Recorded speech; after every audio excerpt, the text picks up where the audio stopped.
Peristiwa Reconquista yang dipimpin oleh Ratu Isabella I dan Raja Ferdinand dari Spanyol berlangsung dari abad ke-8 hingga abad ke-15 adalah upaya panjang oleh kerajaan-kerajaan Kristen di semenanjung Iberia untuk mengusir kekuasaan Muslim yang telah menguasai sebagian besar wilayah tersebut.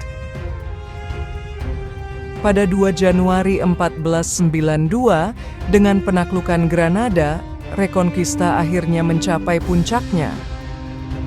Penaklukan ini bukan hanya kemenangan militer, tetapi juga simbol keberhasilan dari proyek penyatuan dan pemulihan kekuasaan Kristen di Spanyol.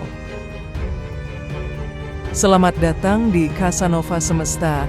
Kali ini kita akan membahas tentang penemuan dunia baru oleh sang pelaut terkenal, Christopher Columbus, dan keterkaitannya dengan Ratu Isabella I dari Spanyol.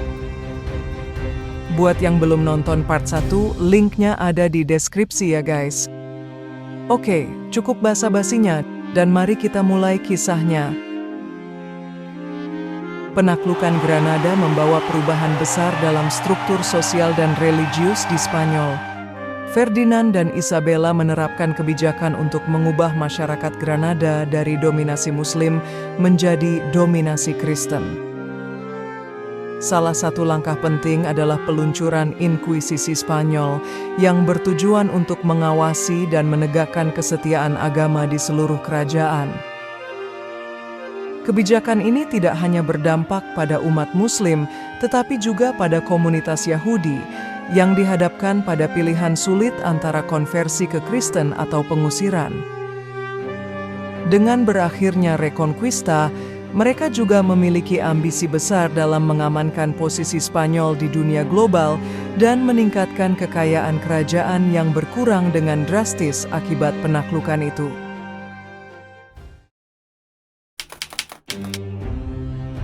Christopher Columbus, seorang pelaut Italia yang berambisi, memiliki gagasan revolusioner untuk menemukan jalur barat ke Asia.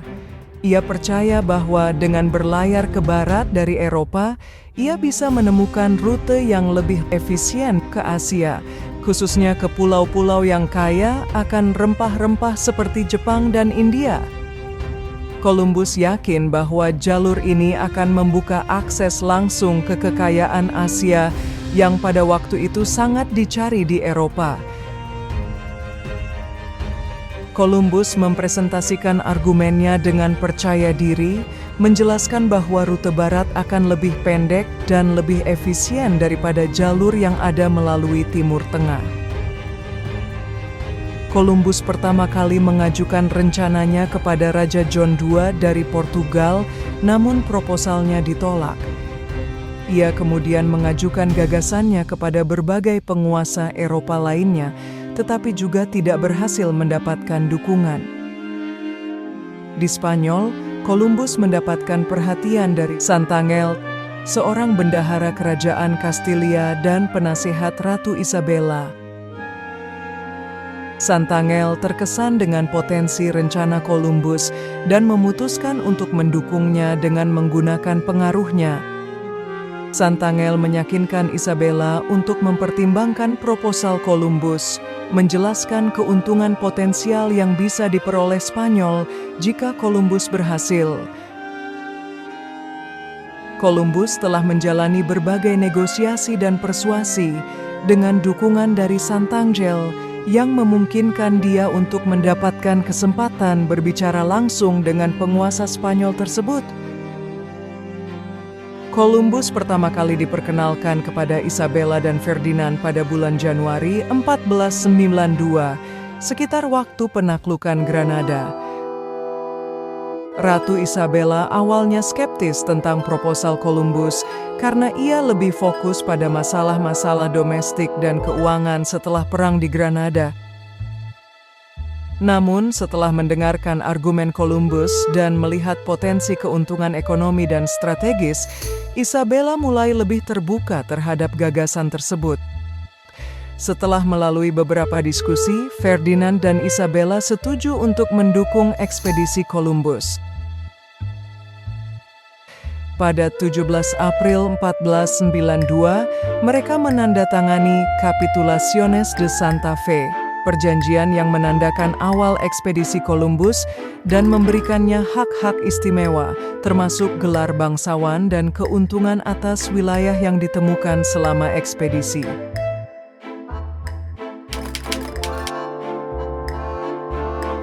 Lantas, apa saja keuntungan dari mendukung ekspedisi Columbus bagi Isabella dan Spanyol? Salah satu keuntungan utama dari mendanai ekspedisi Columbus adalah potensi keuntungan ekonomi. Pada akhir abad ke-15, sutra dan rempah-rempah adalah komoditas yang sangat dicari di Eropa. Jalur perdagangan yang terkenal yaitu Silk Road, melalui Timur Tengah dan Laut Mediterania, melibatkan banyak perantara yang menaikkan harga barang-barang ini.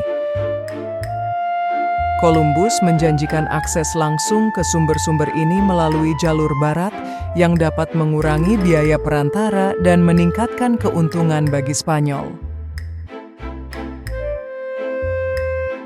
Mendukung Columbus juga menawarkan peluang besar untuk ekspansi teritorial. Penemuan tanah baru berarti Spanyol dapat memperluas wilayahnya dan mendirikan koloni. Koloni-koloni ini tidak hanya akan menjadi sumber kekayaan melalui eksploitasi sumber daya alam, tetapi juga memberi Spanyol keuntungan strategis, memungkinkan mereka untuk mengamankan posisi yang lebih kuat dalam persaingan internasional. Isabella adalah seorang penganut Katolik yang sangat taat, dan salah satu motivasinya dalam mendukung Columbus adalah untuk menyebarkan agama Kristen. Penemuan benua baru oleh Columbus memberikan kesempatan untuk memperluas penyebaran iman Katolik ke tanah yang belum dijangkau oleh gereja.